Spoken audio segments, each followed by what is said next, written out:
So, good day everyone, good day sir. My name is Richmond Kilohano and I am going to report the difference between interrogation and interview. So, let's go. So, what is interrogation technique? So, interrogation is typically more aggressive and confrontational than interviewing. It is often aims to elicit confessions or admissions from suspects or uncooperative individuals. So, sa interrogation, dili lang kay ang gi-focus ani niya is suspects or criminals nga katong nakakommit sa crime, but also magamit niya po ni siya if ang kana nga tawo nga inyohang na kuanan nga involved ana nga nay kibalo na nga crime is uncooperative bitaw siya. So gamitan siya og interrogation. So now there are three types of interrogation technique and we will be going to discuss each and one of those techniques. So now let's proceed to the first one. The first one is the read technique. It is commonly known and mostly used interrogation technique in almost all countries, especially in the US. So, this is one of the most well-known interrogation techniques. It is often divided into three phases: factual analysis, interviewing or non-accusatory, and interrogation or accusatory. So, these are the key components of read technique. We have the direct confrontation, presenting evidence or accusing the suspect to instill a sense of inability. So, kanang kumprontahon ka ba? Like, tagaan kang ebidensya nga i-present sa imo ha para mura kag nga mo na imong gibuhat, so tug-an na lang. So, then next we have the theme development, offering moral justifications to lessen the suspect's feelings of guilt, making it easier for them to confess. So kanin sa theme development is like kanang murag i-minimize nilang kuan ba ang sala bitaw, like i-consider lang external factors, like ingnon ka nga makasala man jud tanan nga nana agera siguro na sa stress nga nana murag kuanon lang external factors nga mo nang nabuhat ta nimo, like tas murag ipakuan ka ba ay sige na lang moangko na lang ko kay kuan ra man day para magamay-gamayan na lang akong kaso, yun na ba. Next is handling denials, preventing suspect from denying involvement to keep them on defensive. So lagi. Next is the minimization of guilt, downplaying the crime severity to coax the suspect into confession. Like ilahang kuano og ayo ba nga grabe kabugat ang imong sala ngayon ana, tas ilahang murag ko nag-remedy ngayon ana para mo makatug-an ka. So yun na ba. Next is criticism. This technique has been criticized for some time, leading to false confessions, especially with vulnerable populations, example juveniles or individuals with low intelligence. So dire mo ikuan kayo kay syempre i-criticize nga sa imuhang gikuan bitaw nana, then loy kito katong mga soft kay nga mga tao, like dali ra kay makuan so mapugos na sila gangkon nana. So now that we are finished with the read technique, let's proceed to the next one, which is the direct questioning. So direct questioning, this method involves straightforward direct questions designed to prompt the suspect to provide factual information about their actions or involvement. So, there is a direct questioning, like straight to the point ang pangutana ba, like ikaw gabuhat ani, ikaw kuan na. So gi-akusahan na kadaan nga gibuhat na nimo. So alang gikuan lang is kay diri mo sa interrogation kay ang kuhaon diri is sa interview o sa interrogator is ang confession ug ang admission. So muna siya important diri sa interrogation. So let's proceed to the key components of direct questioning.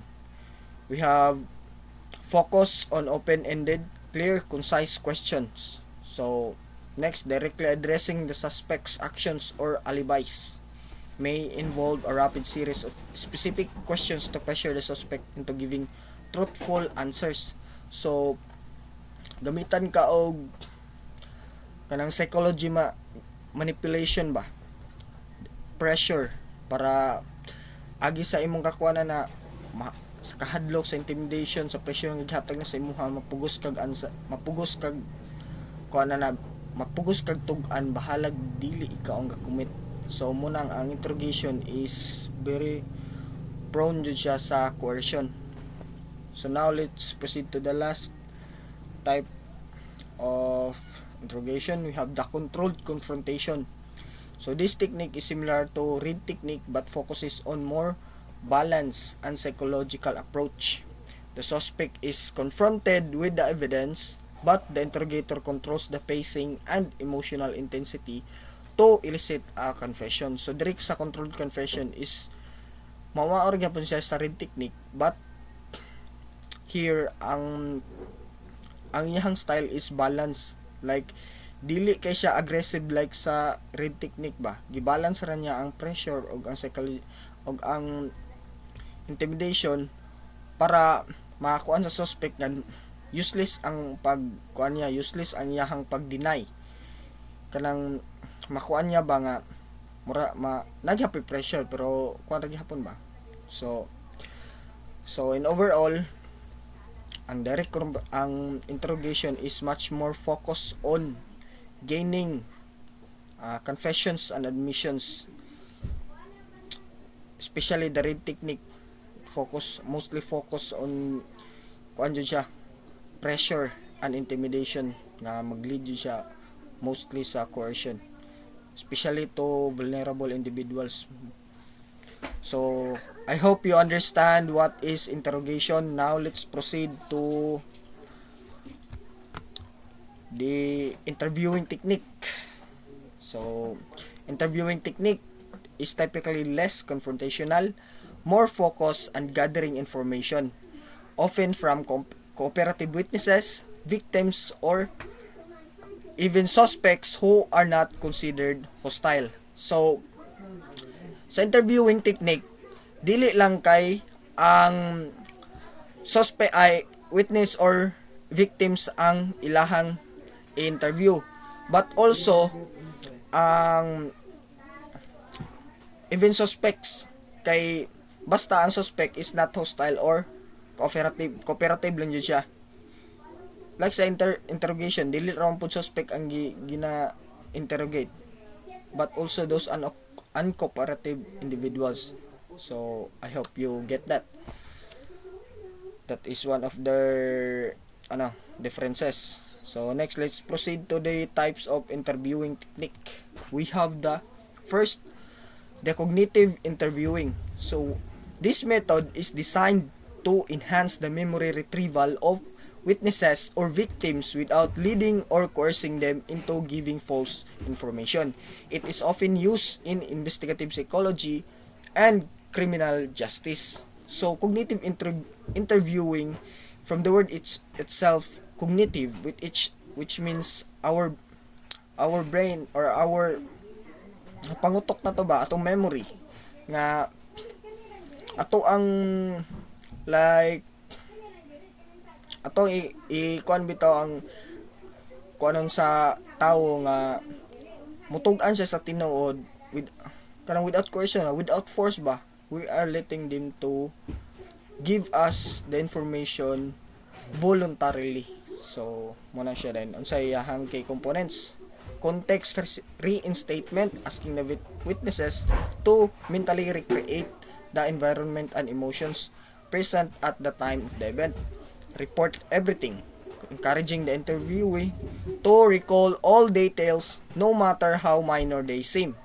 Next, we have the different perspectives, asking the witnesses to recall the event from multiple perspectives, example from their own or other person's point of view. And lastly, the change of order, asking the witness to recount the events in different chronological order, example from the end to the beginning. So dire is kanang we are just letting them answer voluntarily nga wala bitaw coercion nga atolas lang gi pasagdaan o recreate kung unsa jud itong nahitabo nga ba, like we are not forcing them to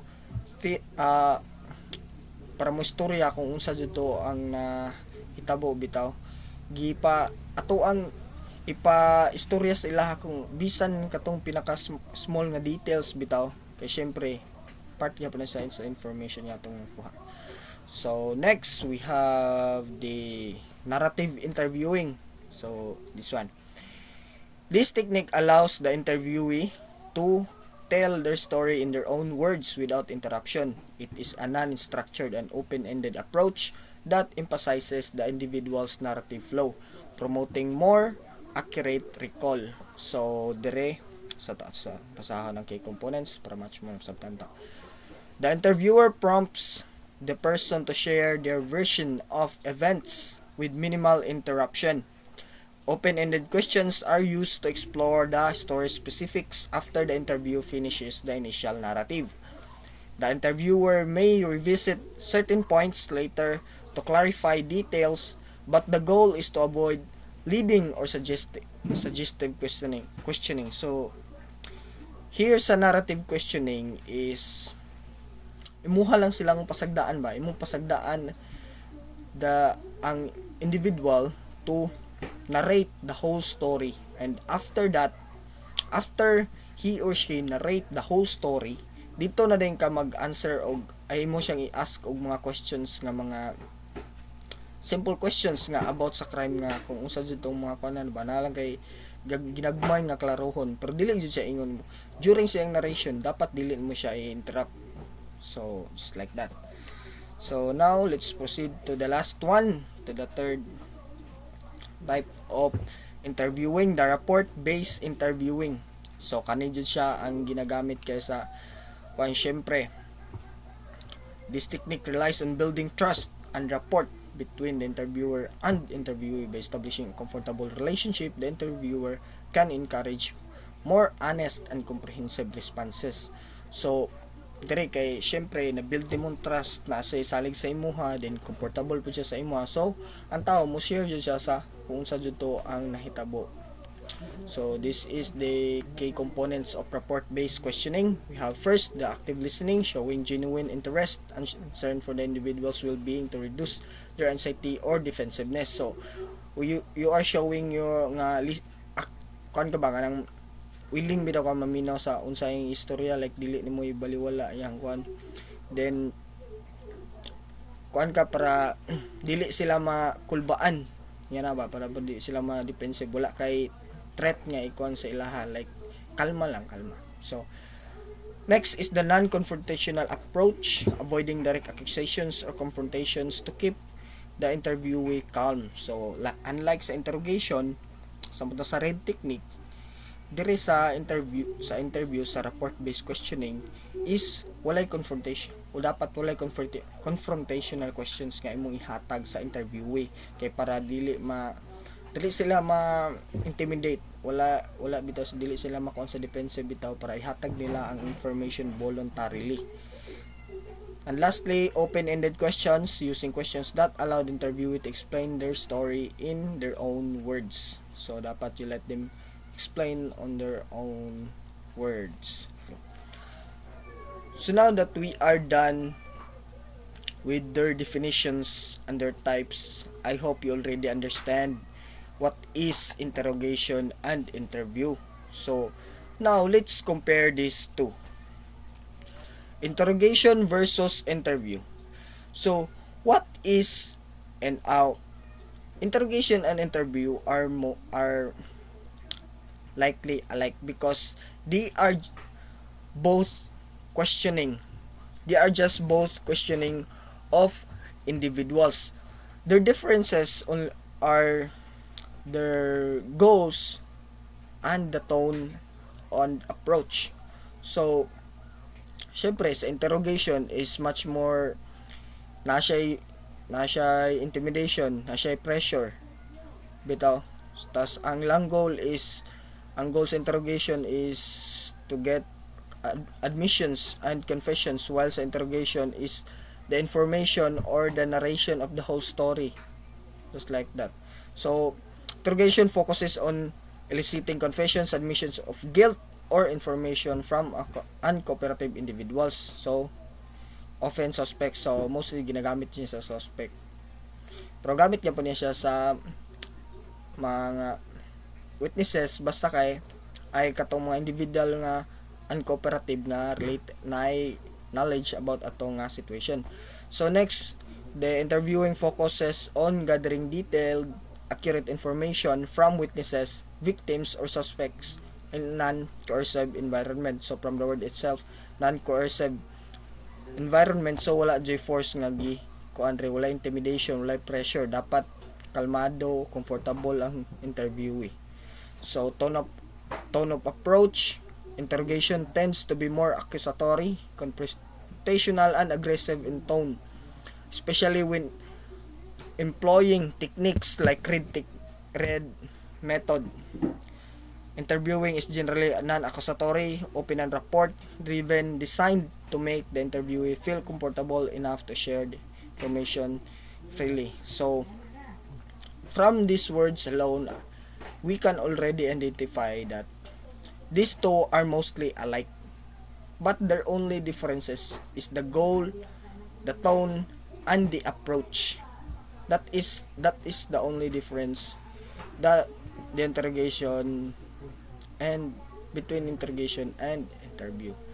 So in conclusion, interrogation much more focuses on eliciting admissions and confessions and admissions, while interview is much more focused on building trust and rapport to the interviewee so that they can gain information voluntarily. So I hope you understand this report. God bless and thank you for listening. Goodbye.